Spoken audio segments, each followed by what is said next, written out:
ಕುಮಟಾ ಪಟ್ಟಣದ 3 ಕಡೆ ದಾಳಿ ನಡೆಸಿದ ಕುಮಟಾ ಠಾಣೆ ಪೊಲೀಸರು ಗಾಂಜಾ ಅಮಲಿನಲ್ಲಿ ತೇಲುತ್ತಿದ್ದ 6 ಮಂದಿಯನ್ನು ವಶಕ್ಕೆ ಪಡೆದು ಅವರ ವಿರುದ್ಧ ಪ್ರಕರಣ ದಾಖಲಿಸಿದ್ದಾರೆ.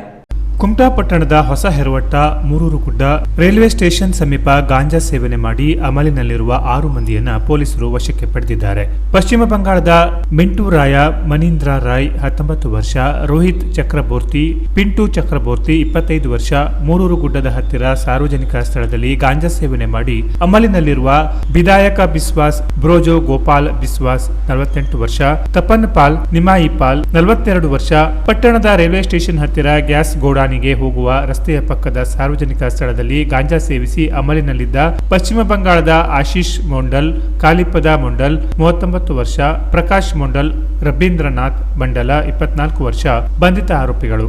ಇವರನ್ನು ವೈದ್ಯಕೀಯ ಪರೀಕ್ಷೆಗೆ ಒಳಪಡಿಸಿದಾಗ 6 ಆರೋಪಿಗಳು ಗಾಂಜಾ ಸೇವನೆ ಮಾಡಿರುವುದು ದೃಢಪಟ್ಟಿದೆ. ಹಾಗಾಗಿ ಈ 6 ಮಂದಿಯ ವಿರುದ್ಧ ಪ್ರಕರಣ ದಾಖಲಿಸಿದ ಪೊಲೀಸರು ಮುಂದಿನ ತನಿಖೆ ಕೈಗೊಂಡಿದ್ದಾರೆ.